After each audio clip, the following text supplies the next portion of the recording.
Today we will study about Ohm's law. आज हम ohms के लॉ के बारे में स्टडी करेंगे। So what is Ohm's law? Ohm's law होता क्या है?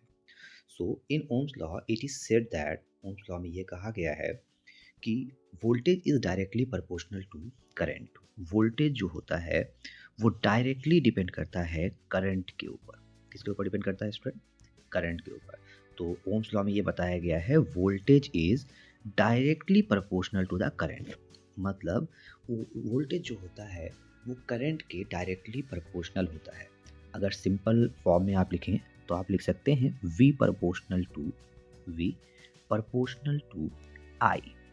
Okay, and if you want to write, you can write V is equal to I R.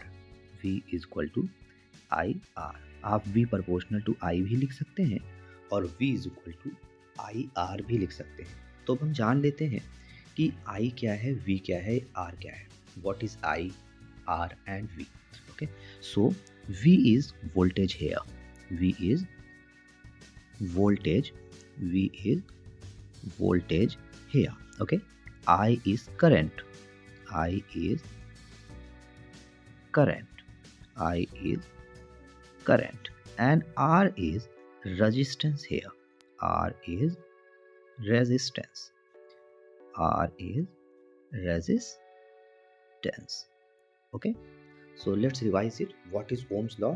In Ohm's law it is said, Ohm's law में ये कहा गया है कि voltage, in Ohm's law it is said that voltage is directly proportional to the current. Voltage जो होता है वो डायरेक्टली डिपेंड करता है करंट के ऊपर। If you want to write Ohm's law you can write V proportional to I. आप लिख सकते हैं V proportional to I और V is equal to IR, and you can also write V is equal to IR. What is V? V is voltage here, I is current here and R is resistance here. Okay, V को आप voltage कह सकते हैं, I को आप current कह सकते हैं and R को आप resistance कह सकते हैं. Okay, so this is complete knowledge about Ohm's law. Okay, thank you.